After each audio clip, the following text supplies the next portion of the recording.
ಮೊದಲನೇ ಪ್ರಶ್ನೆ ಹೀಗಿದೆ ಸ್ನೇಹಿತರೆ, ABCDE ಪಂಚಭುಜದಲ್ಲಿ ಕೋನ A = 2x + 9 ಡಿಗ್ರಿ, ಕೋನ B = 2x + 1 ಡಿಗ್ರಿ, ಕೋನ C = 2x - 1 ಡಿಗ್ರಿ, ಕೋನ D = 2x + 5 ಡಿಗ್ರಿ ಮತ್ತು ಕೋನ E = 2x - 4 ಡಿಗ್ರಿ ಆಗಿವೆ. ಹಾಗಾದರೆ 2x + 10 ಡಿಗ್ರಿದ ಮೌಲ್ಯವು ಅಂತ ಕೇಳಿದರೆ, ಸ್ನೇಹಿತರೆ, ಒಂದು ಬಹುಭುಜಾಕೃತಿಯ ಒಳಕೋನಗಳ ಮೊತ್ತವನ್ನು ಕಂಡುಹಿಡಿಯುವಂಥ ಸೂತ್ರ ತಮಗೆ ಈಗಾಗಲೇ ಗೊತ್ತಿದೆ ಅಂತ ನಾನು ಭಾವಿಸ್ತೀನಿ. ಅದು n-2 × 180 ಡಿಗ್ರಿ ಆಗಿರುತ್ತೆ. ಇಲ್ಲಿ ನಾವು ಪಂಚಭುಜ ಅಂತ ಕೇಳಿರೋದ್ರಿಂದ 5 - 2 × 180 ಡಿಗ್ರಿ. ಇಲ್ಲಿ 5ರಲ್ಲಿ 2 ಕಳೆದರೆ 3 ಆಗುತ್ತೆ. × 180 = 3 × 180 ಅಂದರೆ 540 ಡಿಗ್ರಿ ಆಗುತ್ತೆ ಸ್ನೇಹಿತರೆ.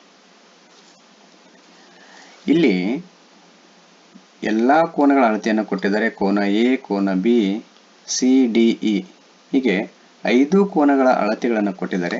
ಈ 5 ಕೋನಗಳನ್ನು ಕೂಡಿದಾಗ ನಮಗೆ 540ಕ್ಕೆ ಸಮ ಆಗುತ್ತೆ. ಹಾಗಾದರೆ ಸ್ನೇಹಿತರೆ, ಇಲ್ಲಿ ಮೊದಲೇ ನಾವು ಈ ಸಂಖ್ಯೆಗಳನ್ನು ಕೂಡಿಸ್ಕೊಳ್ಳೋಣ. 2x + 2x 4x, 2x + 2x 4x ಆಗುತ್ತೆ. 6x 8x 10x ಆಗುತ್ತೆ. ಹಾಗಾಗಿ 10x. ನೆಕ್ಸ್ಟು 9 1 10, 10ರಲ್ಲಿ 1 ಕಳೆಯೋಣ. 9 9ಕ್ಕೆ 5 ಕೂಡಿದ್ರೆ 14 ಆಗುತ್ತೆ. 14ರಲ್ಲಿ 4 ಕಳೆದ್ರೆ 10 ಆಗುತ್ತೆ ಸ್ನೇಹಿತರೆ. +10 = 540 ಡಿಗ್ರಿ.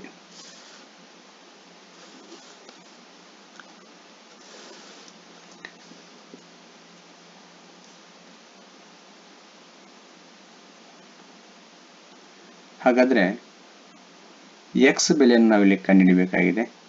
x = 540 - 10 = 530/10 ಆಗುತ್ತೆ.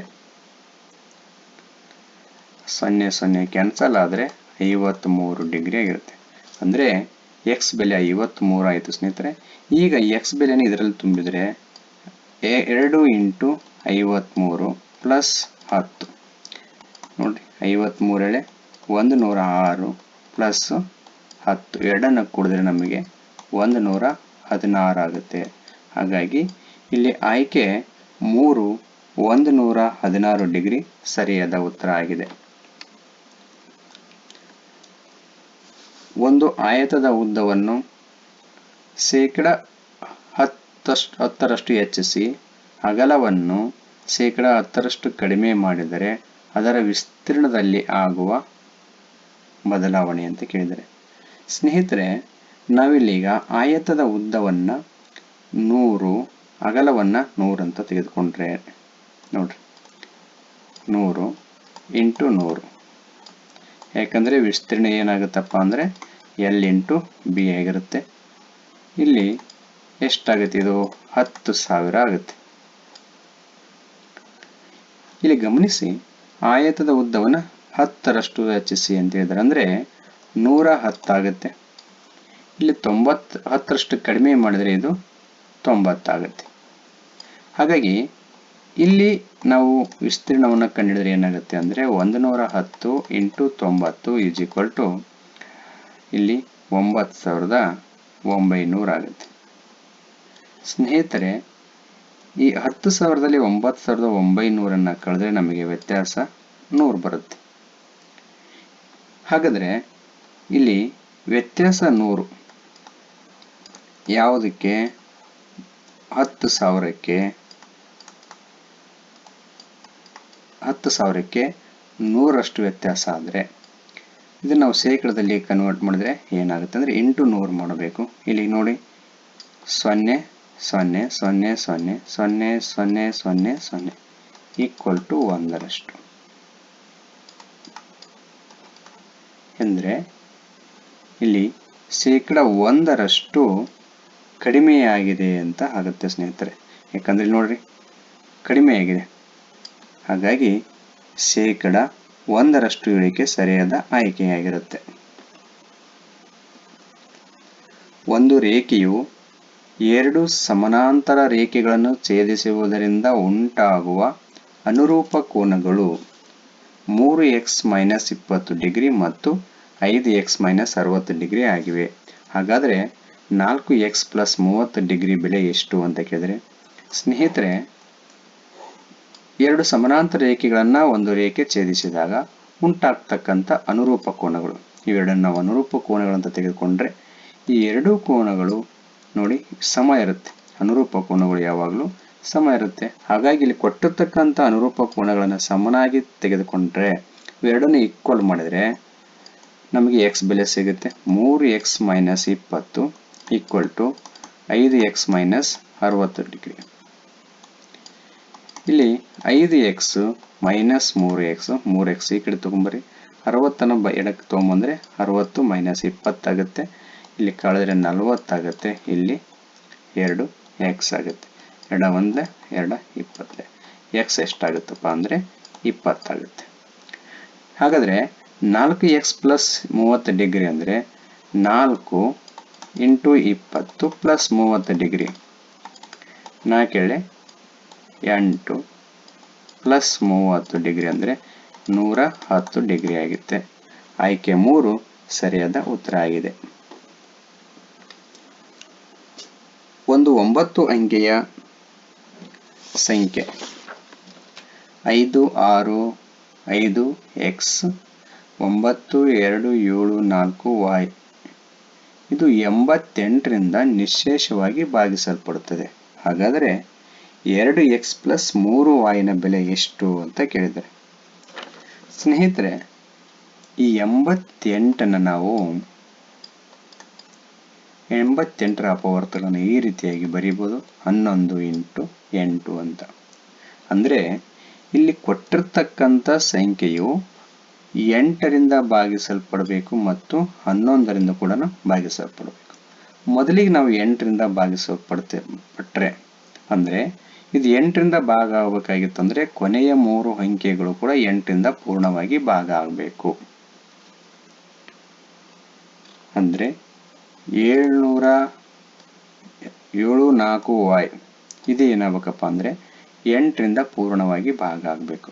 ಹಾಗಾದರೆ ನಾವು ಈ ರೀತಿಯಾಗಿ ಬರ್ಕೋಬಹುದು, 740 + y ಅಂತ. ಈ 740ನ್ನು ನಾವು 8ರಿಂದ ಭಾಗಿಸಿದ್ರೆ ಏನಾಗುತ್ತೆ ನೋಡ್ರಿ, 740 / 8ರಿಂದ ಭಾಗಿಸಿದರೆ 8 1 8 9 72 ಆಗುತ್ತೆ. 2 ಉಳಿದೈತಿ, 8 7 16. ಅಂದರೆ ಇನ್ನು 4 ಶೇಷ ಉಳಿಯುತ್ತೆ, ಶೇಷ 4 ಉಳಿಯುತ್ತೆ. ಅಂದರೆ ಈ y ಜಾಗದಲ್ಲಿ ನೀವು 4ನ್ನು ತುಂಬಿದರೆ ಅಂದರೆ 744 ಆದರೆ ಇದು 8ರಿಂದ ಪೂರ್ಣವಾಗಿ ಭಾಗ ಆಗುತ್ತೆ. ಅಂದರೆ ಇಲ್ಲಿ y = ಎಷ್ಟಾಗುತ್ತಪ್ಪ ಅಂದರೆ 4 ಆಗುತ್ತೆ. ಅಂದರೆ y = 4.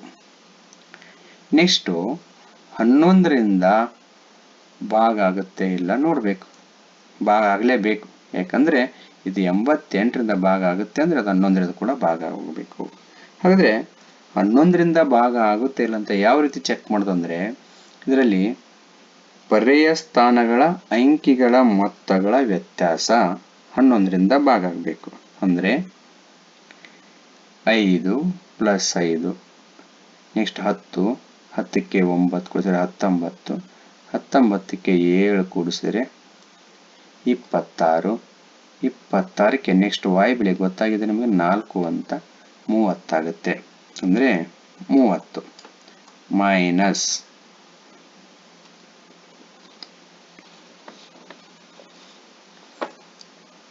6 + x + 2 ಅಂದರೆ 8 + x ನೆಕ್ಸ್ಟು 4, 8 4 12, 12 + x. ಇಲ್ಲಿ ಪರ್ಯಾಯ ಸ್ಥಾನಗಳ ಮೊತ್ತಗಳ ವ್ಯತ್ಯಾಸವನ್ನು ನಾವು ಕಂಡುಹಿಡಿಯಬೇಕು. ಅಂದರೆ ವ್ಯತ್ಯಾಸ 11ರಿಂದ ಭಾಗ ಆಗಬೇಕು. ಇಲ್ಲಿ ನೋಡ್ರಿ 30 ಮೈನಸ್ 12 ಮೈನಸ್ ಎಕ್ಸ್. ಇಲ್ಲಿ 30ರಲ್ಲಿ 12 ಕಳೆದ್ರೆ 18 ಮೈನಸ್ ಎಕ್ಸ್ ಆಗುತ್ತೆ. ಸ್ನೇಹಿತರೆ, ಇಲ್ಲಿ ಎಕ್ಸ್ ಅನ್ನೋದು ಒಂದು ಅಂಕಿ ಆಗಿರೋದ್ರಿಂದ ನಾವು ಇದನ್ನ ಈಕ್ವಲ್ ಟು 11 ಅಂತ ಮಾಡಬಹುದು. ಅಂದರೆ 18ರಲ್ಲಿ ಎಷ್ಟನ್ನು ಕಳೆದ್ರೆ 11 ಬರುತ್ತೆ? 7 ಕಳೆದ್ರೆ 11 ಬರುತ್ತೆ. ಅಂದರೆ ಎಕ್ಸ್ ಬೆಲೆ ಏನಾಗಿರುತ್ತಪ್ಪ ಅಂದರೆ 7 ಆಗಿರುತ್ತೆ.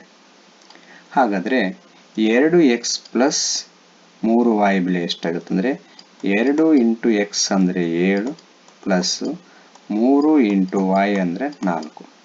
ಇದು 14 ಪ್ಲಸ್ 12. 14 ಪ್ಲಸ್ 12 26 ಆಗುತ್ತೆ. 26 ಆಯ್ಕೆ 2 ಆಗಿದೆ. ಸರಿಯಾದ ಉತ್ತರ 26. 5ನೇ ಪ್ರಶ್ನೆ, ಈ ಕೆಳಗಿನ ದತ್ತಾಂಶಗಳು ಆಟಗಾರನೊಬ್ಬ ತಾನು ಆಡಿದ ಕಳೆದ 11 ಪಂದ್ಯಗಳಲ್ಲಿ ಪಡೆದ ವಿಕೆಟ್ಗಳ ಸಂಖ್ಯೆಯನ್ನು ಸೂಚಿಸುತ್ತವೆ. ಇಲ್ಲಿ 11 ಸಂಖ್ಯೆಗಳನ್ನು ಕೊಟ್ಟಿದ್ದಾರೆ. ಮೇಲಿನ ದತ್ತಾಂಶಗಳ ಸರಾಸರಿ ಮತ್ತು ಬಹುಲಕಗಳ ನಡುವಿನ ವ್ಯತ್ಯಾಸವೇನು ಅಂತ ಕೇಳಿದ್ದಾರೆ. ಮೊದಲು ಇದರ ಸರಾಸರಿ ಎಷ್ಟಾಗುತ್ತೆ ಅನ್ನೋದನ್ನು ನೋಡಬೇಕು.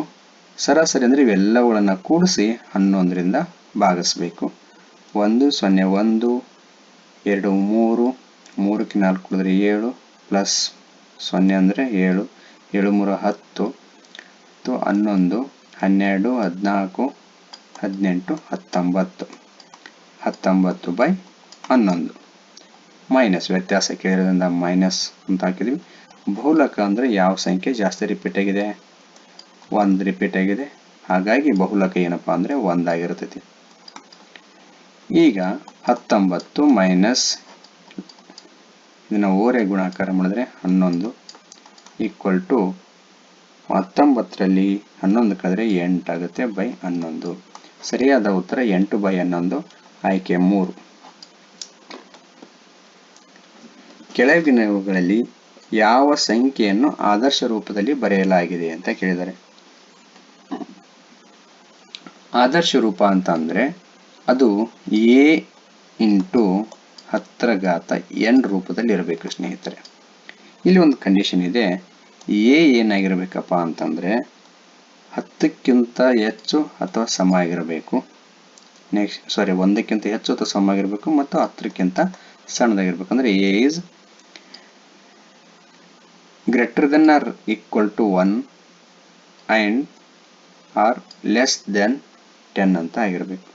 ಅಂದರೆ 10ಕ್ಕಿಂತ ಕಡಿಮೆ ಇರಬೇಕು, 1ಕ್ಕಿಂತ ಜಾಸ್ತಿ ಅಥವಾ 1ಕ್ಕೆ ಸಮನಾಗಿರಬೇಕು. ಹಾಗಾದರೆ ಇಲ್ಲಿ ಇರತಕ್ಕಂಥ ಸಂಖ್ಯೆಗಳನ್ನು ನೋಡ್ತಾ ಹೋದರೆ ನಮಗೆ ಇಲ್ಲಿ 83 ಇದೆ. ಹಾಗಾಗಿ ಈ ಆಪ್ಷನ್ ಆಗಲಿಕ್ಕೆ ಸಾಧ್ಯ ಇಲ್ಲ. ಇಲ್ಲಿ 45 ಇದೆ. ಇಲ್ಲಿ ಕೂಡ ಆಪ್ಷನ್ ಆಗಲಿಕ್ಕೆ ಸಾಧ್ಯ ಇಲ್ಲ. ನೆಕ್ಸ್ಟ್ ಇಲ್ಲಿ ನೋಡ್ರಿ, ಇದು 1ಕ್ಕಿಂತ ಕಡಿಮೆ ಇದೆ. ಹಾಗಾಗಿ ಇದು ಕೂಡ ಆಪ್ಷನ್ ಆಗಲಿಕ್ಕೆ ಸಾಧ್ಯ ಇಲ್ಲ. ಆಪ್ಷನ್ ಸರಿಯಾದ ಉತ್ತರ ಆಪ್ಷನ್ 3. ಇಲ್ಲಿ ನೋಡ್ರಿ 8.5. ಇದನ್ನು ನೀವು ಗಮನಿಸಿ. ಈ ಸಂಖ್ಯೆ 1ಕ್ಕಿಂತ ದೊಡ್ಡದಿದೆ, 10ಕ್ಕಿಂತ ಸಣ್ಣದಿದೆ. ಹಾಗಾಗಿ ಆಪ್ಷನ್ 3 ಸರಿಯಾದ ಉತ್ತರ ಆಗಿದೆ. ತ್ರಾಪಿಜ್ಯ ABCDಯ ಸಮಾನಾಂತರ ಬಾಹುಗಳಾದ AB ಮತ್ತು CD ಗಳ ನಡುವಿನ ದೂರವು 12 centimetre. AB is less than CD. CD equal to 24 centimetre ಮತ್ತು ABD equal to BD equal to 13 centimetre ಆದರೆ ಆ ತ್ರಾಪಿಜ್ಯದ ವಿಸ್ತೀರ್ಣ ಚದರ ಸೆಂಟಿಮೀಟರ್ಗಳಲ್ಲಿ ಎಷ್ಟು ಅಂತ ಕೇಳಿದ್ದಾರೆ. ಸ್ನೇಹಿತರೆ, ಒಂದು ತ್ರಾಪಿಜ್ಯ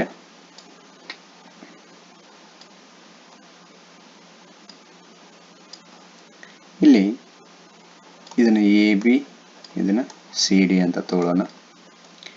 ನೆಕ್ಸ್ಟ್ ಇದರ ನಡುವಿನ ಅಂತರ ಎಷ್ಟು ಅಂತ ಕೇಳಿದ್ರೆ ಅದರ 12 ಸೆಂಟಿಮೀಟರ್ ಅಂತ ಹೇಳಿದ್ದಾರೆ. ಅಂದರೆ ಇದು ಇಲ್ಲಿಂದ ಇಲ್ಲಿ ಕೂಡ ಎಷ್ಟಾಗುತ್ತೆ ಅಂದರೆ 12 ಸೆಂಟಿಮೀಟರ್ ಆಗಿರುತ್ತೆ. ನೆಕ್ಸ್ಟ್ ಏನಿದ್ದಾರೆ ಅವರು AB is less than CD ಅಂದರೆ AB CDಗಿಂತ ಸಣ್ಣದಿದೆ. ನೆಕ್ಸ್ಟ್ CD 24 ಸೆಂಟಿಮೀಟರ್ ಆಗಿದೆ. ನೆಕ್ಸ್ಟ್ AD ಮತ್ತು BD ಈಕ್ವಲ್ ಇದೆ 13 ಸೆಂಟಿಮೀಟರ್ 13 ಸೆಂಟಿಮೀಟರ್. ಹಾಗಾದರೆ ತ್ರಾಪಿಜ್ಯದ ವಿಸ್ತೀರ್ಣ ಎಷ್ಟು ಅಂತ ಕೇಳಿ. ಸ್ನೇಹಿತರೆ, ತ್ರಾಪಿಜ್ಯದ ವಿಸ್ತೀರ್ಣ ಸೂತ್ರ ಏನಾಗುತ್ತೆ ಅಂದರೆ 1/2 into A plus B into H. ಇಲ್ಲಿ ಎ ಮತ್ತು ಬಿ ಏನಾಗಿದೆಪ್ಪ ಅಂದರೆ ಸಮಾಂತರ ಬಾಹುಗಳದಲ್ಲ, ಈ ಬಾಹುಗಳ ಅಳತೆಗಳನ್ನು ನಾವಿಲ್ಲಿ ಎ ಮತ್ತು ಬಿ ಅಂತ ತಗೋತೀವಿ. ಇದನ್ನು ಎ, ಇದನ್ನು ನಾವು ಬಿ ಅಂತ ತಗೊಂಡ್ರೆ ನಮಗೀಗ ಆಲ್ರೆಡಿ ಬಿ ಗೊತ್ತಾಗಿದೆ 24 ಅಂತ, ಹೆಚ್ ಗೊತ್ತಿದೆ, ಇದು ಹೈಟ್, ಇದು 12. ಹಾಗಾದ್ರೆ ನಮಗೇನು ಬೇಕಾಗಿದೆ ಅಂದರೆ ಎ ಬೇಕಾಗಿದೆ. ಎ ಬೇಕು ಅಂತಂದರೆ ನಾವು ನೋಡಿ ಈ ಅಳತೆಯನ್ನು ಕಂಡುಹಿಡಬೇಕು. ನಾವಿಲ್ಲಿ ಇದರ ಅಳತೆಯನ್ನು ಕಂಡುಹಿಡಬೇಕು ಅಂದರೆ ಇಲ್ಲಿ ಪೈಥಾಗೋರಸ್ ಪ್ರಮೇಯವನ್ನು ಅಪ್ಲೈ ಮಾಡಿದ್ರೆ 13 square equal to 12 square plus ಇದನ್ನು ಎಕ್ಸ್ ಅಂತ ತಗೊಂಡ್ರೆ ಎಕ್ಸ್ ಸ್ಕ್ವೇರ್ ಆಗುತ್ತೆ. 169 minus 100 equal to 44 plus x square. 169 144 ಕಳೀರಿ, 25 ಬರುತ್ತೆ. 25 ಈಕ್ವಲ್ ಟು ಎಕ್ಸ್ ಸ್ಕ್ವೇರ್ ಅಂದರೆ x is equal to 5 centimetre ಅಂತ ಆಗುತ್ತೆ. ಇಲ್ಲಿ ಇದು 5 ಸೆಂಟಿಮೀಟರ್ ಆದರೆ ಇದು ಕೂಡ 5 ಸೆಂಟಿಮೀಟರ್ ಆಗಿರುತ್ತೆ. ಅಂದರೆ 24ರಲ್ಲಿ 5 ಪ್ಲಸ್ 5 10 ಕಳೆದ್ರೆ ಎಷ್ಟಾಗುತ್ತೆ ಅಂದರೆ 14 ಆಗುತ್ತೆ. ಅಂದರೆ ಎ ಎಷ್ಟಾಗುತ್ತಪ್ಪ ಅಂದರೆ 14 ಸೆಂಟಿಮೀಟರ್ ಆಗಿರುತ್ತೆ. ಇಲ್ಲಿ ನಾವು ಎ ಜಾಗದಲ್ಲಿ 10 ತುಂಬಿದರೆ 1/2 ಇಂಟು 14 ಅಂತ ತುಂಬಬೇಕು. ಇಲ್ಲಿ 38 ಇಂಟು 12 ನೋಡ್ರಿ. ಇಲ್ಲಿ ನಾವು ಇದನ್ನು 2 1 2 6 ಕ್ಯಾನ್ಸಲ್ ಮಾಡಿದ್ರೆ 28 ಇಂಟು 6 ಇಂಟು ಗುಣಾಕಾರ ಮಾಡಿದ್ರೆ 228 ಆಗುತ್ತೆ. ಸ್ನೇಹಿತರೆ, ಆಪ್ಷನ್ ಎ ಸರಿಯಾದ ಆಯ್ಕೆಯಾಗಿದೆ. ನೆಕ್ಸ್ಟ್ ಪ್ರಶ್ನೆ, ಒಂದು ಸಮಾಂತರ ಶ್ರೇಣಿಯ ಎಮ್ಮನೇ ಪದವು ಎನ್ ಮತ್ತು ಎನ್ನನೇ ಪದವು ಎಂ ಆದರೆ ಆ ಶ್ರೇಣಿಯ ಎಂ ಪ್ಲಸ್ ಎನ್ನನೇ ಪದವು ಎಷ್ಟು ಅಂತ ಕೇಳಿದ್ರೆ, ಇಲ್ಲಿ ನಮಗೆ ಸಮಾಂತರ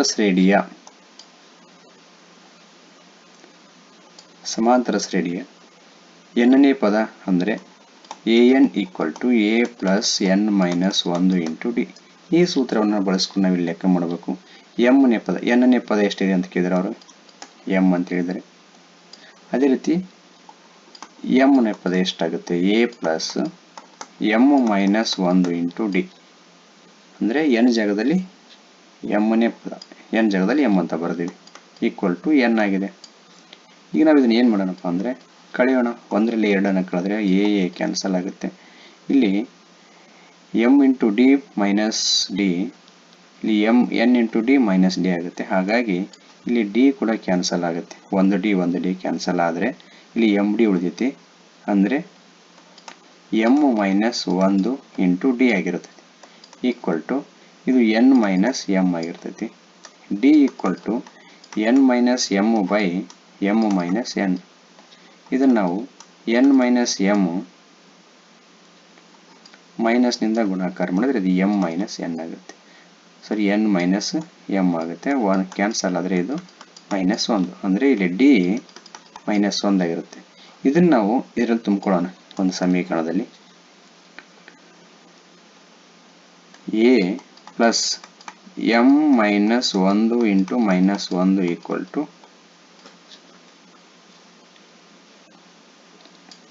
ಎನ್ ಅಂತ ತಗೊಂಡ್ರೆ,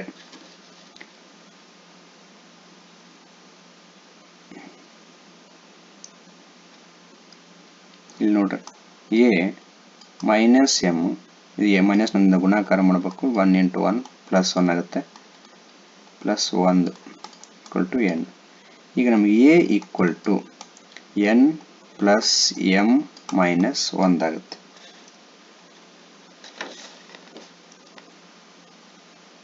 ಅಂದರೆ ಇದನ್ನು ನಾವು ಎಮ್ ಪ್ಲಸ್ ಎನ್ ಮೈನಸ್ 1 ಅಂತ ಕೂಡ ಬರ್ಕೋಬೋದು. ಹಾಗಾದರೆ a m plus n equal to a plus m plus n minus 1 into d. ಇಲ್ಲಿ ಎ ಎಷ್ಟಿದೆಯಪ್ಪ ಅಂದರೆ m plus n minus 1 plus m plus n minus 1 into minus 1 d minus 1 ಇರೋದ್ರಿಂದ m plus n minus 1. ಇಲ್ಲಿ -1 into plus into minus ಆಗುತ್ತೆ. M plus n minus 1. ಇದು 0 ಆಗುತ್ತೆ. ಇದರಲ್ಲಿ ಇದು ಕಳೆದ್ರೆ ಇದೇನಾಗುತ್ತಪ್ಪ ಅಂದರೆ 0 ಆಗುತ್ತೆ. ಆಪ್ಷನ್ 2 ಸರಿಯಾದ ಆಯ್ಕೆಯಾಗಿದೆ. X square minus 5x plus 6 equal to 0 ವರ್ಗ ಸಮೀಕರಣದ ಮೂಲಗಳ ವ್ಯುತ್ಕ್ರಮಗಳ ಮೊತ್ತ ಎಷ್ಟು ಅಂತ. ಸ್ನೇಹಿತರೆ, ಇದನ್ನು ನಾವು -5 ಈ ರೀತಿಯಾಗಿ ಡಿವೈಡ್ ಮಾಡಿಕೊಂಡ್ರೆ ಹೊಡೆದಾಕೊಂಡ್ರೆ -2 -3 ಏನಾಗುತ್ತೆ ನೋಡ್ರಿ. ಇದನ್ನು ನಾವು ಗುಣಾಕಾರ ಮಾಡಿದ್ರೆ +6 ಬರುತ್ತೆ. ಅಂದರೆ ಇದು ಬರುತ್ತೆ +6. ಇಲ್ಲಿ ನಾವು x-2 ಅಂತ ಬರೀಬೋದು. ಇದನ್ನು x-3 ಅಂತ ಬರೀಬೋದು. ಇದನ್ನು x = 2 ಆಗುತ್ತೆ, ಇದು x = 3 ಆಗುತ್ತೆ. ಇವೆರಡು ಏನಪ್ಪಾ ಅಂತಂದರೆ ಈ ವರ್ಗ ಸಮೀಕರಣದ ಮೂಲಗಳಾಗಿರುತ್ತೆ. ಅವ್ರು ಏನು ಕೇಳಿದಾರಪ್ಪ ಅಂದರೆ ವ್ಯುತ್ಕ್ರಮಗಳ ಮೊತ್ತ ಅಂತ ಕೇಳಿದರೆ, ಅಂದರೆ 1 + 2 + 1/2 + 1/3 ಈಕ್ವಲ್ ಟು ಇವೆರಡನ್ನ ಗುಣಾಕಾರ ಮಾಡಿರಿ. ಇಲ್ಲಿ ನೀವು ಓರೆ ಗುಣಾಕಾರ ಮಾಡಿದರೆ 3 × 1 3 ಆಗುತ್ತೆ, 2 × 1 ಆಗುತ್ತೆ. 3 + 2 ಅಂದರೆ 5 ಆಗುತ್ತೆ. 5/6. ಆಪ್ಷನ್ 3 ಸರಿಯಾದ ಆಯ್ಕೆಯಾಗಿದೆ. 10ನೇ ಪ್ರಶ್ನೆ. ಒಂದು ಸಮಾಂತರ ಶ್ರೇಣಿಯ ಮೊದಲ n ಪದಗಳ ಮೊತ್ತ Sn = 3n² + 5n ಆದರೆ ಆ ಶ್ರೇಣಿಯ 10ನೇ ಪದ ಎಷ್ಟು ಅಂತ ಕೇಳಿದ್ದಾರೆ. 10ನೇ ಪದವು ಇಲ್ಲಿ ನಮಗೆ ಒಂದು ಫಾರ್ಮುಲಾ ಇದೆ. an = Sn + n minus Sn ಅಥವಾ Sn - Sn - 1 ಅಂತಲೂ ಬರೀಬಹುದು. ಇಲ್ಲಿ ನಮಗೆ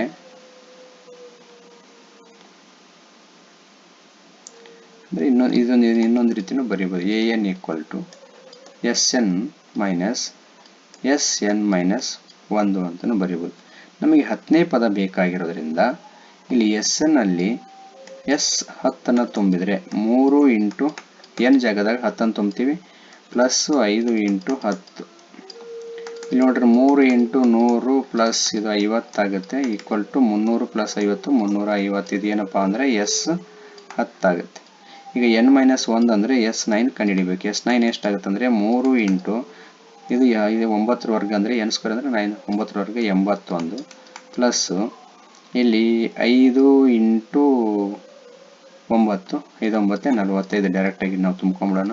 ಇಲ್ಲಿ 3 1 3 3 8 24 ಪ್ಲಸ್ 45. ಇದು ಎಷ್ಟಾಗುತ್ತೆ ಅಂದರೆ 288. ಈಗ ನಾವು 350ರಲ್ಲಿ 288 ಕಳೆದ್ರೆ ನಮಗೆ ಉತ್ತರ 62 ಸಿಗುತ್ತೆ. ಅಂದರೆ ಉತ್ತರ ಆಪ್ಷನ್ 4 62 ಸರಿಯಾದ ಆಯ್ಕೆಯಾಗಿರುತ್ತೆ. 11ನೇ ಪ್ರಶ್ನೆ. -2 3 4 1 ಮತ್ತು 1 7 ಶೃಂಗಗಳನ್ನು ಹೊಂದಿರುವ ತ್ರಿಭುಜದ ಕೇಂದ್ರ ಬಿಂದುವಿನ ನಿರ್ದೇಶಾಂಕಗಳು ಅಂತ ಕೇಳಿದರೆ, ಇದಕ್ಕೊಂದು ಫಾರ್ಮುಲಾ ಇದೆ ಸ್ನೇಹಿತರೆ. ತ್ರಿಭುಜದ ಕೇಂದ್ರ ಬಿಂದುವಿನ ನಿರ್ದೇಶಾಂಕಗಳಂದರೆ x1 + x2 + x3 / 3 y1 + y2 + y3 / 3. ಈ ಫಾರ್ಮುಲಾ ನಾವು ಇಲ್ಲಿ ಅಪ್ಲೈ ಮಾಡಿದ್ರೆ ಅದಕ್ಕೆ ಉತ್ತರ ಸಿಗುತ್ತೆ. ಇಲ್ಲಿ ಮೊದಲು ನಾವು x1 ಇದನ್ನು x ಕೂಡಿಸ್ಕೊಂಡ್ಬಿಡೋಣ. -2 + 4 +2 ಆಗುತ್ತೆ, +2ಕ್ಕೆ 1 ಕೂಡಿದ್ರೆ 3 ಆಗುತ್ತೆ, 3/3 ಅಂದರೆ ಇದು 1 ಆಗುತ್ತೆ. ನೆಕ್ಸ್ಟು 3 1 4 4 7 11 ಆಗುತ್ತೆ, ಇದು 11/3 ಅಂದರೆ 11/3. ಇಲ್ಲಿ ನಿರ್ದೇಶಾಂಕಗಳು ಏನಾಗುತ್ತಪ್ಪ ಅಂದರೆ 1 ಮತ್ತು 11/3 ಆಗುತ್ತೆ. ಆಪ್ಷನ್ 1 ಸರಿಯಾದ ಆಯ್ಕೆಯಾಗಿದೆ. ಗೋಳದ ಮೇಲ್ಮೈ ವಿಸ್ತೀರ್ಣವು 4 ಪಟ್ಟು ಹೆಚ್ಚಾದರೆ ಅದರ ಘನಫಲವು ಎಷ್ಟು ಪಟ್ಟು ಹೆಚ್ಚಾಗುತ್ತದೆ ಅಂತ ಕೇಳಿದರೆ, ಸ್ನೇಹಿತರೆ ಗೋಳದ ಮೇಲ್ಮೈ ವಿಸ್ತೀರ್ಣದ ಸೂತ್ರ 4πr². ಜೊತೆ ಘನಫಲದ ಸೂತ್ರ ಏನಪ್ಪಾ ಅಂತಂದ್ರೆ 4/3πr³ ಆಗಿರುತ್ತೆ. ಅಂದರೆ ನಾವಿಲ್ಲೀಗ ಈ ಡಿಪೆಂಡ್ ಆಗೋದು ಯಾವುದ್ರ ಮೇಲೆಪ್ಪ ಅಂತಂದರೆ ಈ ತ್ರಿಜ್ಯದ ಮೇಲೆ.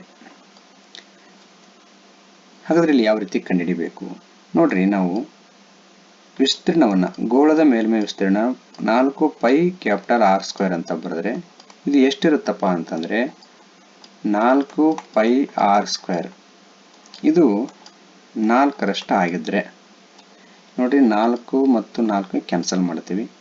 5 ಮತ್ತು 5 ಕ್ಯಾನ್ಸಲ್ ಮಾಡಿದ್ರೆ R square is equal to ಎಷ್ಟಾಗುತ್ತಂದರೆ ಇದು 4 ಅಂದರೆ ನಾವು 2 6 ಹೋಲ್ ಸ್ಕ್ವೇರ್ ಅಂತ ಬರೀಬೋದು. ಅಂದರೆ 2 2 ಕ್ಯಾನ್ಸಲ್ ಆಗುತ್ತೆ. ಆರ್ ಇಸ್ ಈಕ್ವಲ್ ಟು 2 6 ಅಂದರೆ ಇಲ್ಲಿ ತ್ರಿಜ್ಯ 2 ಪಟ್ಟಾಗುತ್ತೆ. ತ್ರಿಜ್ಯ 2 ಪಟ್ಟಾದರೆ ಅಂದರೆ ಇಲ್ಲಿ 1 ಜಾಗದಲ್ಲಿ 2 ಪಟ್ಟಾದರೆ cube is equal to 8r cube ಆಗುತ್ತೆ. ಅಂದರೆ ತ್ರಿಜ್ಯ ಡಬಲ್ ಆಗುತ್ತೆ.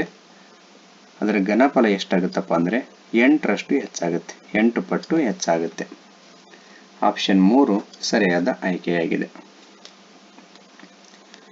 ಒಂದು ಚಕ್ರವು 1 ಕಿಲೋಮೀಟರ್ ದೂರ ಕ್ರಮಿಸಲು 500 ಸುತ್ತುಗಳನ್ನು ಹಾಕುತ್ತದೆ ಎಂದಾದರೆ ಆ ಚಕ್ರದ ತ್ರಿಜ್ಯ ಎಷ್ಟು ಅಂತ. ಸ್ನೇಹಿತರೆ, 1 ಕಿಲೋಮೀಟರ್ ಅಂದರೆ 1000 ಮೀಟರ್.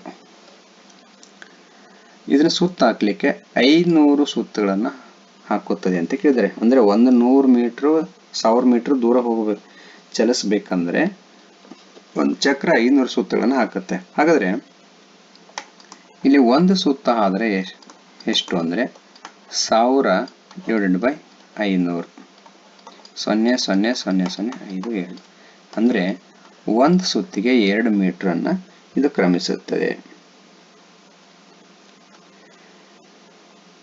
ಹಾಗಾದರೆ ಈ ಚಕ್ರದ ತ್ರಿಜ್ಯವನ್ನು ಕಂಡುಹಿಡಿಬೇಕಂದ್ರೆ ಇದು ಒಂದು ಸುತ್ತು ಅಂದರೆ ಇದು ಏನಾಗುತ್ತಪ್ಪ ಅಂದರೆ ಈ ಚಕ್ರದ ಪರಿಧಿ ಆಗುತ್ತೆ, ಅಂದರೆ 2πr. ಇಲ್ಲಿ ನೋಡ್ರಿ, ಈ 2 ಮತ್ತು 2 ಕ್ಯಾನ್ಸಲ್ ಆದರೆ ಇದು ಮೀಟರ್ ಸ್ನೇಹಿತರೆ. ಇನ್ನೊಂದು ರೀತಿ ಹೇಳ್ಬೇಕಂದ್ರೆ 2πr.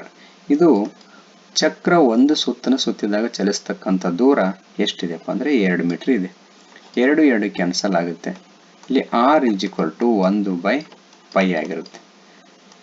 1/π ಅಂದರೆ 22/7. ಇದು ನಾವು ಇನ್ನೂ ಸ್ವಲ್ಪ ಈ 7 ಮೇಲ್ಗಡೆ ಹೋಗುತ್ತಾ, ನೆಕ್ಸ್ಟ್ 7/22 ಆಗುತ್ತೆ. ಅಂದರೆ ಇಲ್ಲಿ ತ್ರಿಜ್ಯ, ಚಕ್ರದ ತ್ರಿಜ್ಯ 7/22 ಮೀಟರ್ ಆಗುತ್ತೆ. ಆಪ್ಷನ್ 3 ಸರಿಯಾದ ಆಯ್ಕೆಯಾಗಿದೆ. 14ನೇ ಪ್ರಶ್ನೆ, 2/50 ಇದರ ಅರ್ಧದಷ್ಟ ಬೆಲೆ ಎಷ್ಟು ಅಂತ ಕೇಳಿದ್ದಾರೆ. ಅಂದರೆ 2/50 ನಾವು ಅರ್ಧ ಮಾಡಬೇಕಾಗಿದೆ. ಅಂದರೆ ಸ್ನೇಹಿತರೆ, ಇಲ್ಲಿ 2/1 ಆಗಿರುತ್ತೆ. ಇಲ್ಲಿ ನಾವು ಇಲ್ಲೊಂದು ಘಾತಾಂಕದ ನಿಯಮವನ್ನು ಇಲ್ಲಿ ಅಪ್ಲೈ ಮಾಡಬೇಕು. a⁻m into a⁻n divided by equal to a⁻m - n. ಈ ಫಾರ್ಮುಲಾವನ್ನು ಇಲ್ಲಿ ಅಪ್ಲೈ ಮಾಡಿದ್ರೆ ಇಲ್ಲಿ 2/50 ಮೈನಸ್ 1 ಆಗುತ್ತೆ. ಅಂದರೆ ಹೀಗಾಗಿ 2/50 1 ಕಳೆದ್ರೆ 49. 2/49 ಸರಿಯಾದ ಆಯ್ಕೆಯಾಗಿರುತ್ತೆ. ಆಪ್ಷನ್ 3 ಸರಿಯಾದ ಉತ್ತರ. 100 ಮತ್ತು 200ರ ನಡುವೆ 7ರಿಂದ ನಿಶ್ಶೇಷವಾಗಿ ಭಾಗವಾಗುವ ಪೂರ್ಣಾಂಕಗಳ ಒಟ್ಟು ಸಂಖ್ಯೆ ಎಷ್ಟು ಅಂತ ಕೇಳಿದ್ದಾರೆ. ಸ್ನೇಹಿತರೆ, ಇಲ್ಲಿ 7ರಿಂದ ಭಾಗ ಆಗ್ತಕ್ಕಂಥ 100ಕ್ಕಿಂತ ಹೆಚ್ಚಿರುವಂಥ ಮೊದಲನೇ ಸಂಖ್ಯೆ ಯಾವುದಾಗಿರುತ್ತೆ ಅಂದರೆ 105 ಆಗಿರುತ್ತೆ. ನೆಕ್ಸ್ಟ್ ಕೊನೆಯ ಸಂಖ್ಯೆ ಎಷ್ಟಾಗಿರುತ್ತಪ್ಪ ಅಂದರೆ 200ಕ್ಕಿಂತ ಕಡಿಮೆ ಇರುವಂಥದ್ದು, ಅದು 196 ಆಗಿರುತ್ತೆ. ಇಲ್ಲಿ 105ಕ್ಕೆ 7 ಕೂಡಿಸಿದ್ರೆ ನಮಗೆ 112 ಆಗುತ್ತೆ ಸ್ನೇಹಿತರೆ. ಅಂದರೆ ಇದು ಒಂದು ಸಮಾಂತರ ಶ್ರೇಣಿಯಾಗಿರುತ್ತೆ. ಇಲ್ಲಿ ಸಮಾಂತರ ಶ್ರೇಣಿ ಎನ್ನನೇ ಪದ ಕಂಡುಹಿಡಿಯುವಂಥ ಸೂತ್ರ ನಾವು ಎನ್ ಜಾಗದಲ್ಲಿ ಎಲ್ ಅಂತ ತಗೊಳ್ಳೋಣ. L equal to a plus n minus 1 into d. ಏಕೆಂದರೆ ಎನ್ ಅಂದರೆ ಎಲ್ ಕೂಡ ಕೊನೆಯ ಸಂಖ್ಯೆ, ಅದು ಕೂಡ ಒಂದು ಸಮಾಂತರ ಶ್ರೇಣಿಯ ಪದ ಆಗಿರೋದು, ಅದನ್ನು ಕೂಡ ನಾವು ಎನ್ ಅಂತ ಕರಿಬೋದು. ಹಾಗಾದರೆ ಇಲ್ಲಿ ನಮಗೆ ಎಲ್ 196 ಇದೆ, ಇದು ಮೊದಲನೇ ಪದ ಎ ಆಗಿರುತ್ತೆ. 105 ಪ್ಲಸ್ ಇಲ್ಲಿ 7ರಿಂದ ನಿಶ್ಶೇಷ ಅಂದರೆ ಇದು ಡಿ ಆಗಿರುತ್ತೆ. ಇಲ್ಲಿ ಎನ್ ಮೈನಸ್ 1, ನಾವು ಎನ್ ಅನ್ನು ಕಂಡುಹಿಡಿಬೇಕು, ಸಂಖ್ಯೆ ಎಷ್ಟಿದೆ ಅಂತ ಕಂಡುಹಿಡಿಬೇಕು. ಡಿ ಎಷ್ಟಾಗುತ್ತೆ ಅಂದರೆ 7 ಆಗುತ್ತೆ. ಈಗ 196ರಲ್ಲಿ 105ನ್ನು ಕಳೆದ್ರೆ ಎಷ್ಟಾಗುತ್ತೆ? 91 ಆಗುತ್ತೆ. 105ನ್ನು ಅಂದರೆ ಈ ಕಡೆ ಎನ್ ಮೈನಸ್ 1 ಬೈ ಇಂಟು 7 ಉಳಿಯುತ್ತೆ. ಈ 7ನ್ನು ಈ ಕಡೆ ತಂದುಬಿಡ್ರಿ, ಬೈ 7 ಆಗುತ್ತೆ. ಇದು ಎನ್ ಮೈನಸ್ 1 ಉಳಿಯುತ್ತೆ. ಈಗ ನಾವು ಇದನ್ನು 91ನ್ನು 7ರಿಂದ ಕ್ಯಾನ್ಸಲ್ ಮಾಡಿದರೆ 7 1 7, 2 ಉಳಿತೈತಿ, 7 3 21. ಇಲ್ಲಿ 13 ಈಕ್ವಲ್ ಟು n ಮೈನಸ್ 1 ಆಗುತ್ತೆ. ನಮಗೆ n ಬೆಲೆ ಬೇಕಾಗಿದೆ, -1 ಎಡಕ್ಕೆ ತಗೊಂಬಂದ್ರೆ 13 ಪ್ಲಸ್ 1 14 ಆಗುತ್ತೆ. ಸ್ನೇಹಿತರೆ, ಆಪ್ಷನ್ 2 ಸರಿಯಾದ ಆಯ್ಕೆಯಾಗಿದೆ. ಒಂದು ಗುಣೋತ್ತರ ಶ್ರೇಣಿಯ 3ನೇ ಪದವು 9 ಮತ್ತು 6ನೇ ಪದವು 243 ಆದರೆ ಆ ಶ್ರೇಣಿಯ ಸಾಮಾನ್ಯ ವ್ಯತ್ಯಾಸ ಎಷ್ಟು ಅಂತ ಕೇಳಿದರೆ, ಇಲ್ಲಿ ಗುಣೋತ್ತರ ಶ್ರೇಣಿಯ 3ನೇ ಪದವನ್ನು ನಾವು ಈ ರೀತಿಯಾಗಿ ಬರಿತೀವಿ. T3 ಈಕ್ವಲ್ ಟು AR3 ಎಷ್ಟಿದೆ, ಅದರ ಬೆಲೆ ಎಷ್ಟಿದೆಯಪ್ಪ ಅಂತಂದ್ರೆ AR ಸ್ಕ್ವಯರ್ ಆಗುತ್ತೆ, ಯಾಕಂದ್ರೆ n-1 ಈಕ್ವಲ್ ಟು 9 ಆಗುತ್ತೆ. ನೆಕ್ಸ್ಟ್ 6ನೇ ಪದ, ಇದು AR ಘಾತ 5 ಈಕ್ವಲ್ ಟು 243. ಇಲ್ಲಿ ಸಾಮಾನ್ಯ ವ್ಯತ್ಯಾಸವನ್ನು ಕಂಡುಹಿಡಬೇಕಾದ್ರೆ ನಾವು AR ಘಾತ 5 ಬೈ AR ಘಾತ 2 ಈಕ್ವಲ್ ಟು 243 ಬೈ 9 ನಾವು ಭಾಗಿಸ್ಬೇಕು. ಇಲ್ಲಿ ನೋಡ್ರಿ, ಈ ಎ ಕ್ಯಾನ್ಸಲ್ ಆಗುತ್ತೆ, ಇದರಲ್ಲಿ 6 ಘಾತ 3 ಆಗುತ್ತೆ, 5ರಲ್ಲಿ 2 ಕಳಿಬೇಕು ಅಂದರೆ 6 ಘಾತ 5 ಮೈನಸ್ 2 ಅಂದರೆ 6 ಘಾತ 3 ಆಗುತ್ತೆ. ನೆಕ್ಸ್ಟು 9ರಿಂದ ಇದನ್ನು ಭಾಗಿಸಿದ್ರೆ ನಮಗೆ 27 ಬರುತ್ತೆ. 27 ಅಂದರೆ R ಈಸ್ ಈಕ್ವಲ್ ಟು ಇಲ್ಲಿ 3 ಆಗಿರುತ್ತದೆ. ಅಂದರೆ ಸಾಮಾನ್ಯ ವ್ಯತ್ಯಾಸ 3 ಆಗಿದೆ. ಇದು ಯಾಕಂದ್ರೆ 3 ಘಾತ 3 ಸ್ನೇಹಿತರು. 17ನೇ ಪ್ರಶ್ನೆ, A cos θ 0 ಮತ್ತು 0 A sin θ ಬಿಂದುಗಳ ನಡುವಿನ ದೂರ ಏನು? ಇಲ್ಲಿ ನಿರ್ದೇಶಾಂಕ ಗಣಿತವನ್ನು ಇಲ್ಲಿ ಅಪ್ಲೈ ಮಾಡಬೇಕು. ಇಲ್ಲಿ ಬಿಂದುಗಳ ನಡುವಿನ ದೂರವನ್ನು ಕಂಡುಹಿಡಲಿಕ್ಕೆ ಒಂದು ಸೂತ್ರ ಇದೆ. D equal to x1 minus x2 whole square plus y1 minus y2 whole square ಅಂತ. ಇಲ್ಲಿ ನಾವು ಇದನ್ನ x1 y1 ಅಂತ ತಗೊಂಡ್ರೆ ಇದನ್ನ x2 y2 ಅಂತ ತಗೋತೀವಿ. ಇದನ್ನ ಇಲ್ಲಿ ಅಪ್ಲೈ ಮಾಡಿದ್ರೆ ನಮಗೆ ಏನು ಸಿಗುತ್ತೆ ಉತ್ತರ ನೋಡ್ರಿ. A cos θ ಮೈನಸ್ 0 ಆಗುತ್ತೆ, ಹಾಗಾಗಿ ಇದನ್ನು ಕೈ ಬಿಟ್ಬಿಡೋಣ. ಇದನ್ನ ಹೋಲ್ ಸ್ಕ್ವೇರ್ ಪ್ಲಸ್ y1 ಅಂದರೆ 0 ಮೈನಸ್ 0 ಬರೋದಿಲ್ಲ ಸ್ನೇಹಿತರೆ, A sin θ ಹೋಲ್ ಸ್ಕ್ವೇರ್. ಇಲ್ಲಿ ನಾವು ಇದನ್ನ A square cos square theta plus A square sine square theta, ಇಲ್ಲಿ ಮೈನಸ್ ಸ್ಕ್ವೇರ್ ಆದರೆ ಅದು ಪ್ಲಸ್ ಆಗುತ್ತೆ. ಇಲ್ಲಿ A ಸ್ಕ್ವೇರ್ ಅನ್ನ ಕಾಮನ್ ತೆಗೆದ್ರೆ cos square theta plus sine square theta. Next A square, ಇಲ್ಲಿ cos square theta plus sine square theta ಅಂದ್ರೆ ಇದ್ರ ಬೆಲೆ ಏನಾಗುತ್ತಪ್ಪ ಅಂದ್ರೆ 1 ಆಗಿರ್ತೈತಿ. ಹಾಗಾಗಿ ಈ ಜಾಗದಲ್ಲಿ ನಾವು 1 ಅಂತ ಬರಿತೀವಿ. Next A square root A square ಅಂದ್ರೆ ಇದು ರೂಟ್ ಮತ್ತು ಸ್ಕ್ವೇರ್ ಕ್ಯಾನ್ಸಲ್ ಆದ್ರೆ ಇಲ್ಲಿ A ಉಳಿಯುತ್ತೈತಿ. ಅಂದ್ರೆ ಆಪ್ಷನ್ A ಸರಿಯಾದ ಆಯ್ಕೆಯಾಗಿದೆ.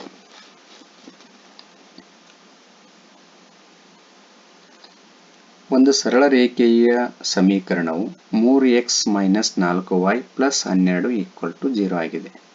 ಹಾಗಾದರೆ ಈ ರೇಖೆಯು x ಅಕ್ಷವನ್ನು ಸಂಧಿಸುವ ಬಿಂದುವಿನ ನಿರ್ದೇಶನ. ಸ್ನೇಹಿತರಲ್ಲಿ x ಅಕ್ಷ ಅಂತ ಕೇಳಿರೋದ್ರಿಂದ ಇಲ್ಲಿ y ಬೆಲೆ ಏನಾಗಿರುತ್ತೆ ಅಂದ್ರೆ 0 ಆಗಿರ್ತೈತಿ. ಹಾಗಾಗಿ ಇಲ್ಲಿ y ಅಂದ್ರೆ ಟೋಟಲ್ 0 ಆಗುತ್ತೆ. 3x ಪ್ಲಸ್ 12 ಈ ಕಡೆ ಬಂದರೆ ಮೈನಸ್ 12 ಆಗುತ್ತೆ. 3 1 3 4 ಅಂದರೆ x ಈಕ್ವಲ್ ಟು -4. ನಾವು ನಿರ್ದೇಶಾಂಕಗಳನ್ನು ಹೆಂಗೆ ಬರ್ತೀವಿ ಅಂದರೆ ಮೊದಲು x ಬರಿತೀವಿ -4, ಆಮೇಲೆ y0 ಬರ್ತೀವಿ. ಆಪ್ಷನ್ 3 ಸರಿಯಾದ ಆಯ್ಕೆಯಾಗಿದೆ.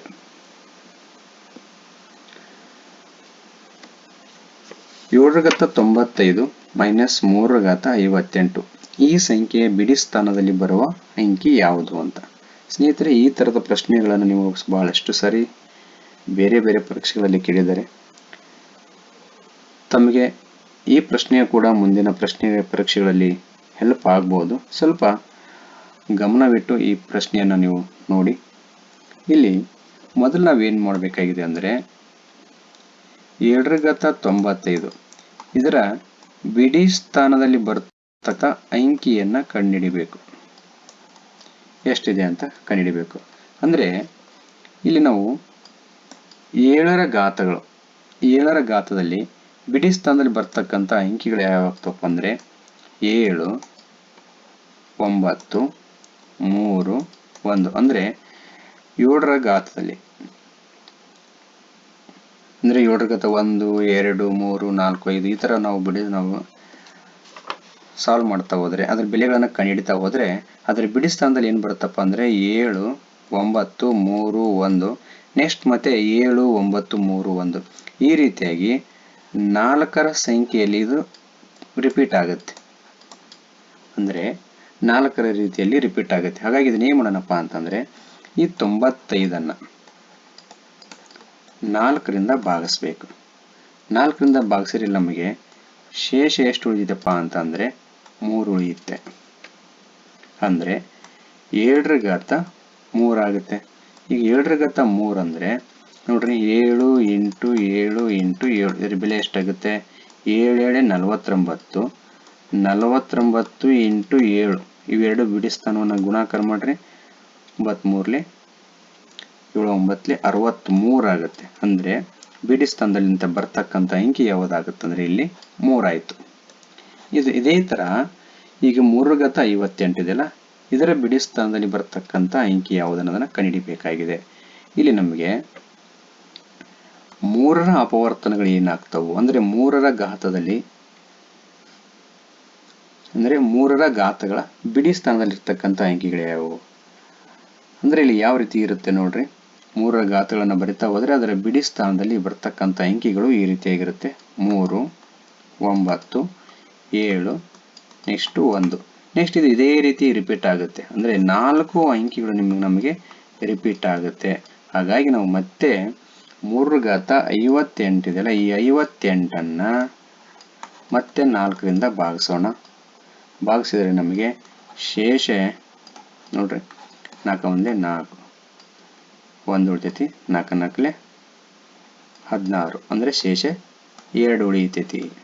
ಅಂದರೆ 3ರ ಘಾತ 2 ಈಕ್ವಲ್ ಟು ಎಷ್ಟಾಗುತ್ತಪ್ಪ ಅಂದರೆ 9. ಅಂದರೆ ಇದರ ಬಿಡಿ ಸ್ಥಾನದಲ್ಲಿ ಬರ್ತಕ್ಕಂಥ ಅಂಕಿ ಎಷ್ಟಾಗುತ್ತೆ ಅಂದರೆ 9. ನೆನ್ಪಿಟ್ಕೊಳ್ರಿ, ಈ 9 ಈ ಮತ್ತು 3. ಈಗ ಏನು ಮಾಡ್ಬೇಕು ನೆಕ್ಸ್ಟ್ ನಾವು ನೋಡ್ರಿ, ಇಲ್ಲಿ 3 ಮೈನಸ್ 9 ಅಂತ ಮಾಡಬೇಕು. ಇದು ಸಣ್ಣ ಸಂಖ್ಯೆ ಇರೋದ್ರಿಂದ ಇದಕ್ಕೆ 10ಅನ್ನು ಸೇರಿಸಬೇಕು. 13 ಮೈನಸ್ 9 ಆಗುತ್ತೆ. 13ರಲ್ಲಿ 9ಅನ್ನು ಕಳೆದ್ರೆ ನಮಗೆ ಉತ್ತರ 4 ಬರುತ್ತೆ ಸ್ನೇಹಿತರೆ. ಅಥವಾ ಇದನ್ನು ಇನ್ನೊಂದು ರೀತಿ ಮಾಡಬಹುದು. ಈಗ 3ರಲ್ಲಿ 9ಅನ್ನು ಕಳೆದ್ರೆ ಎಷ್ಟು ಬರುತ್ತೆ ಅಂದರೆ -6 ಬರುತ್ತೆ. ಇದಕ್ಕೆ ಪ್ಲಸ್ 10ಅನ್ನು ಸೇರಿಸಿದ್ರೆ ನಮಗೆ 4 ಬರುತ್ತೆ. ಹಾಗಾಗಿ ಸರಿಯಾದ ಆಯ್ಕೆ ಆಪ್ಷನ್ 3 ಸರಿಯಾದ ಉತ್ತರ ಆಗಿದೆ. 20ನೇ ಪ್ರಶ್ನೆ, x ಪ್ಲಸ್ 1/x = 4 ಆದರೆ x ಘಾತ 4 ಪ್ಲಸ್ 1/x ಘಾತ 4ನ ಬೆಲೆ ಎಷ್ಟು ಅಂತ ಕೇಳಿದರೆ, ಸ್ನೇಹಿತರೆ ಈ ಲೆಕ್ಕವನ್ನು ನಾವು ನೇರವಾಗಿ ಬಿಡಿಸಲಿಕ್ಕೆ ಒಂದು ಫಾರ್ಮುಲಾ ಇದೆ. x ಪ್ಲಸ್ 1/x = a ಆದರೆ x ಘಾತ 4 ಪ್ಲಸ್ 1/x ಘಾತ 4 ಏನಾಗಿರುತ್ತಂದರೆ a ಘಾತ 4 ಮೈನಸ್ 4a² ಪ್ಲಸ್ 2. ಈ ಫಾರ್ಮುಲಾವನ್ನು ನಾವಿಲ್ಲಿ ಬಳಸ್ಕೊಂಡು ಡೈರೆಕ್ಟಾಗಿ ಬೆಲೆಯನ್ನು ಕಂಡುಹಿಡಿಯಬಹುದು.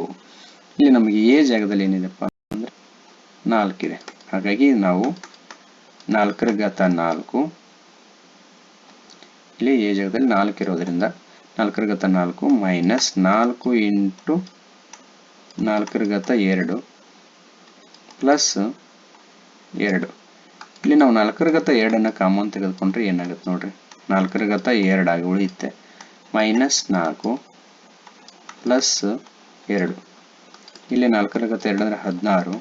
ಇದು 16 ಮೈನಸ್ 4 ಪ್ಲಸ್ 2 ಆಗುತ್ತೆ. 16 ಇಂಟು 16ರಲ್ಲಿ 4 ಕಳೆದ್ರೆ 12 ಪ್ಲಸ್ 2. ನೆಕ್ಸ್ಟ್ 16 ಇಂಟು 12 ಮಾಡಬೇಕು ನೋಡ್ರಿ. 12 ರಲ್ಲಿ 72. ನೆಕ್ಸ್ಟು ದಶಕ 7 ಬರುತ್ತೆ. 12 1 12 19 192 ಪ್ಲಸ್ 2. ಇವೆರಡನ್ನು ಕೂಡಿಸಿದ್ರೆ ನಮಗೆ ಉತ್ತರ 194 ಬರುತ್ತೆ ಸ್ನೇಹಿತರೆ. ಆಪ್ಷನ್ 4 ಸರಿಯಾದ ಆಯ್ಕೆಯಾಗಿದೆ. ನೆಕ್ಸ್ಟ್ 52 ಎಲೆಗಳ ಕಟ್ಟುಗಳಿಂದ 2 ಎಲೆಗಳನ್ನು ಯಾದೃಚ್ಛಿಕವಾಗಿ ತೆಗೆಯಲಾಗಿದೆ. 2 ರಾಜರಾಗಿರುವ ಸಂಭವನೀಯತೆ ಎಷ್ಟು ಅಂತ ಕೇಳಿದ್ದಾರೆ. ಸ್ನೇಹಿತರೆ, 52 ಎಲೆಗಳಲ್ಲಿ ನಮಗೆ 44 ಕಿಂಗ್ ಇರುತ್ತೆ, ರಾಜ ಕಾರ್ಡ್ ಇರುತ್ತೆ. ಅಂದ್ರೆ ಮೊದಲನೇ ಕಾರ್ಡನ್ನು ನಾವು ಎತ್ಕೊಂಡಾಗ ಅದು ಸಂಭವನೀಯತೆ ಏನಾಗಿರ್ಬೋದು ಅಂದರೆ 4/52 ಆಗಿರ್ಬೋದು. ಅಂದರೆ 52ರಲ್ಲಿ 4 ಆಗಿರಬಹುದು. ನೆಕ್ಸ್ಟು ಈ ಒಂದು ಕಾರ್ಡನ್ನು ಎತ್ತಿಕೊಂಡಾಗ ನಮಗೆ ಎರಡನೇ ಕಾರ್ಡ್ ಎತ್ಕೋಬೇಕಾಗಿದೆ. ಅವಾಗ ಇಲ್ಲಿ ಆಗಲೇ ಒಂದು ಕಾರ್ಡನ್ನು ಎತ್ತಿರೋದ್ರಿಂದ ನಮಗೆ 51 ಕಾರ್ಡ್ ಉಳಿದಿರುತ್ತೆ. 51 ಕಾರ್ಡಲ್ಲಿ ಈಗ ಒಂದು ಕಿಂಗನ್ನು ನಾವು ತೊಗೊಂಡಿದ್ದೀವಿ, ಇನ್ನೂ 3 ಕಾರ್ಡ್ ಉಳಿದಿರುತ್ತೆ. ಅಂದರೆ 3 ರಾಜ ಉಳಿದಿರುತ್ತೆ. ಇಲ್ಲಿ 3 ರಾಜ ಉಳಿದಿರುತ್ತೆ. ಅದರಲ್ಲಿ 51ರಲ್ಲಿ 3 ರಾಜ ಆಗಿರಬಹುದು. ಈಗ ನಾವು ಇದನ್ನು ಸಂಭವನೀಯತೆಯನ್ನು ಕಂಡುಹಿಡಿಯಬೇಕಾಗಿದೆ. ಏನು ಮಾಡೋಣಪ್ಪ ಅಂದರೆ ಇದು 4/52 ಇಂಟು 3/51 ಇವೆರಡನ್ನೂ ಗುಣಾಕಾರ ಮಾಡಿದ್ರೆ ನಮಗೆ ಸಂಭವನೀಯತೆ ಸಿಗುತ್ತೆ.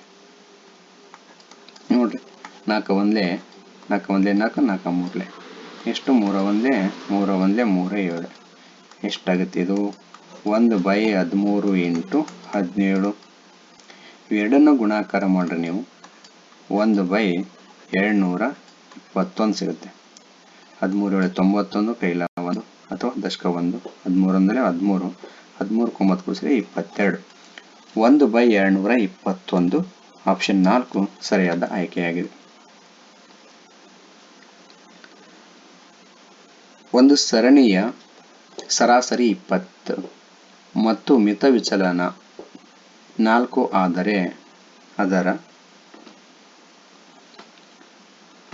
ವ್ಯತ್ಯಾಸ ಗುಣಾಂಕ ಎಷ್ಟು ಅಂತ ಕೇಳಿದರೆ, ಸ್ನೇಹಿತರೆ ಇದಕ್ಕೊಂದು ಫಾರ್ಮುಲಾ ಇದೆ. ಅಂದರೆ ವ್ಯತ್ಯಾಸ ಗುಣಾಂಕ, ಇದಕ್ಕೆ ನಾವು ಕೋಎಫಿಷಿಯಂಟ್ ಆಫ್ ವೇರಿಯೇಷನ್ ಅಂತ ಕರಿತೀವಿ, CV ಅಂತ ಕರಿಬೋದು ನಾವು. ಅಂದರೆ ಕೋಎಫಿಷಿಯಂಟ್ ಆಫ್ ವೇರಿಯೇಷನ್ ಅಂತ. CV = ಏನಾಗಿರುತ್ತೆ ಅಂದರೆ standard deviation SD by mean into 100. ಇದಕ್ಕೆ ಈ ಫಾರ್ಮುಲಾವನ್ನು ಬಳಸಬೇಕು. ಇಲ್ಲಿ SD ಅಂದರೆ 4 ಇದೆ, ಮೀನ್ 20 ಇದೆ. ಅಂದರೆ ಸರಾಸರಿ ಅಂದರೆ ನಾವು ಇಂಗ್ಲೀಷ್ನಲ್ಲಿ ಮೀನ್ ಅಂತ ಕರಿತೀವಿ. ಇದಕ್ಕೆ 100 0 0 2 1 2 7 ಅಂದರೆ ಶೇಕಡ 10ರಷ್ಟು ಆಗಿರುತ್ತೆ. ಶೇಕಡ 20ರಷ್ಟು, 2 10 20, ಶೇಕಡ 20ರಷ್ಟು. ಆಪ್ಷನ್ 2 ಸರಿಯಾದ ಆಯ್ಕೆಯಾಗಿದೆ. ಒಂದು ಅಧಿಕ ವರ್ಷದಲ್ಲಿ 53 ಭಾನುವಾರಗಳು ಬರುವ ಸಂಭವನೀಯತೆ ಎಷ್ಟು ಅಂತ. ಸ್ನೇಹಿತರೆ, ನಮಗೆ ಅಧಿಕ ವರ್ಷದಲ್ಲಿರ್ತಕ್ಕಂಥ ಒಟ್ಟು ದಿನಗಳು 366. ಇದರಲ್ಲಿ ನಮಗೆ ಒಂದು ವರ್ಷಕ್ಕೆ 52 ವಾರಗಳು ಬರುತ್ತೆ. 52 × 7 = 364 ಆಗಿರುತ್ತೆ. ನೆಕ್ಸ್ಟ್ ನೋಡ್ರಿ, ಇನ್ನೂ 2 ದಿನಗಳು ಎಕ್ಸ್ಟ್ರಾ ಉಳಿಯುತ್ತೆ ನಮಗೆ. ಈ ಪ್ರಶ್ನೆ ಯಾವ ರೀತಿಯನ್ನು ಅರ್ಥೈಸ್ಕೋಬೇಕಂದ್ರೆ, ನಾವು ಈಗ ಉಳಿದ 2 ದಿನಗಳು ಅಂದರೆ ವಾರದಲ್ಲಿ 2 ದಿನಗಳು ಬರುತ್ತೆ. ಈ 2 ದಿನಗಳಲ್ಲ, ಇಲ್ಲಿ ನೆಕ್ಸ್ಟ್ ಉಳಿದ 2 ದಿನಗಳಲ್ಲಿ ಭಾನುವಾರ ಬರ್ತಕ್ಕಂಥ ಸಂಭವನೀಯತೆ ಎಷ್ಟಾಗುತ್ತೆ ಅನ್ನೋದನ್ನ ಕಂಡುಹಿಡಿಬೇಕು. ಈ ಪ್ರಶ್ನೆ ಸ್ವಲ್ಪ ಸ್ಪ್ಲಿಟ್ ಮಾಡ್ಕೋಬೇಕು ನಾವು. ಹೇಗಿರುತ್ತೆ ಅಂದರೆ, ಇಲ್ಲಿ ನಾವು 364 + 2 ನಾವು ಬರ್ಕೊಂಡ್ರೆ ಅಂದರೆ 2 ದಿನ ಹೆಚ್ಚುವರಿ ದಿನಗಳು ಉಳಿದಿರ್ತಾವೆ. ಈ 2 ಹೆಚ್ಚುವರಿ ದಿನಗಳಲ್ಲಿ ಭಾನುವಾರ ಬರ್ತಕ್ಕಂಥದ್ದು ಎಷ್ಟು ಅನ್ನೋದನ್ನು ನಾವು ಲೆಕ್ಕ ಹಾಕಬೇಕು ಆಗಿದೆ. ನೋಡ್ರಿ, ಇಲ್ಲಿ ನೋಡ್ರಿ ಏನಾಗುತ್ತಂದ್ರೆ, ಇಲ್ಲಿ 2 ದಿನಗಳು ಕಂಟಿನ್ಯೂಸ್ ಡೇಸ್ ಆಗಿರುತ್ತವೆ. ಅಂದರೆ ಮಂಡೇ ಟ್ಯೂಸ್ಡೇ ಆಗಿರುತ್ತೆ, ನೆಕ್ಸ್ಟ್ ಟ್ಯೂಸ್ಡೇ ವೆಡ್ನೆಸ್ಡೇ ಆಗಿರುತ್ತೆ, ಈ ರೀತಿ ಆಗಿರುತ್ತೆ. ಹಾಗಾದ್ರೆ ಸಂಡೇ ಬರುವಂಥದ್ದು ಯಾವುದಾಗಿರ್ತದೆ ನೋಡ್ರಿ, ಸ್ಯಾಟರ್ಡೇ ಮತ್ತು ಸಂಡೇ ಒಂದು ಆಪ್ಷನ್ ಇದೆ ನಮಗೆ. ನೆಕ್ಸ್ಟು ಸಂಡೇ ಅಥವಾ ಮಂಡೇ ಆಗಿರ್ಬೋದು. ಅಂದರೆ ಇಲ್ಲಿ ನಮಗೆ 2 ಆಯ್ಕೆಗಳಿರುತ್ತೆ. ಅಂದರೆ ವಾರದಲ್ಲಿ 7 ದಿನಗಳಲ್ಲಿ 2 ಆಯ್ಕೆಗಿರುತ್ತೆ, 7ರಲ್ಲಿ 2 ಆಯ್ಕೆಗಳಾಗಿರುತ್ತೆ. ಅಂದರೆ ಉತ್ತರ 2/7 ಆಗಿರುತ್ತೆ. ಆಪ್ಷನ್ 1 ಸರಿಯಾದ ಆಯ್ಕೆಯಾಗಿದೆ. ಮೊದಲ 10 ಬೆಸ ಸ್ವಾಭಾವಿಕ ಸಂಖ್ಯೆಗಳ ಸರಾಸರಿ ಎಷ್ಟು ಅಂತ. ಸ್ನೇಹಿತರೆ, ಮೊದಲ 10 ಬೆಸ ಸಂಖ್ಯೆಗಳ ಸರಾಸರಿ ಅಂದರೆ 10 ಸಂಖ್ಯೆಗಳ ಮೊತ್ತ ಎಷ್ಟು? ಮೊದಲ 10 ಬೆಸ ಸಂಖ್ಯೆಗಳ ಮೊತ್ತ ಎಷ್ಟಾಗುತ್ತಂದ್ರೆ n ಸ್ಕ್ವೇರ್ ಆಗಿರುತ್ತೆ. n ಸ್ಕ್ವೇರ್ ಅಂದರೆ 10ರ ವರ್ಗ. 10 ಬೆಸ ಸಂಖ್ಯೆಗಳಿದಾವೆ, ಇದನ್ನು ನಾವು 100 ಆಗಿರುತ್ತೆ. ಈಗ ಈ 100ಅನ್ನ ಇವುಗಳ ಸರಾಸರಿ ಕಂಡುಹಿಡಿಬೇಕು. ಎಷ್ಟು ಸಂಖ್ಯೆಗಳದಾವು? 10 ಅದಾವು. ಮತ್ತೆ ಕ್ಯಾನ್ಸಲ್ ಮಾಡಿದ್ರೆ ಉತ್ತರ ನಮಗೆ ಎಷ್ಟು ಬರುತ್ತಪ್ಪ ಅಂದರೆ 0 0 ಕ್ಯಾನ್ಸಲ್ ಮಾಡಿದ್ರೆ 10 ಬರುತ್ತೆ. ಹಾಗಾಗಿ ಆಪ್ಷನ್ 4 ಸರಿಯಾದ ಆಯ್ಕೆಯಾಗಿರುತ್ತೆ. ಸ್ನೇಹಿತರೆ, ಇದುವರೆಗೆ ನಾವು ಈ ವಿಡಿಯೋದಲ್ಲಿ 1 ರಿಂದ 24 ಪ್ರಶ್ನೆಗಳನ್ನು ಚರ್ಚೆ ಮಾಡಿದ್ದೀವಿ. ಇದೇ ರೀತಿಯಾಗಿ ನಾವು ಇನ್ನೂ ಕೆಲವು ವಿಡಿಯೋಗಳನ್ನು ಅಪ್ಲೋಡ್ ಮಾಡ್ತಾ ಇರ್ತೀವಿ. ತಾವು ಆ ವಿಡಿಯೋಗಳನ್ನು ಕೂಡ ನೋಡಿ ನಮಗೆ ಪ್ರೋತ್ಸಾಹಿಸಿ ಅಂತ ಹೇಳ್ತಾ, ತಮ್ಮೆಲ್ಲರಿಗೂ ಇದುವರೆಗೂ ನಮ್ಮ ವಿಡಿಯೋನ ಪೂರ್ಣವಾಗಿ ನೋಡಿದ್ದಕ್ಕಾಗಿ ತಮ್ಮೆಲ್ಲರಿಗೂ ಧನ್ಯವಾದಗಳು.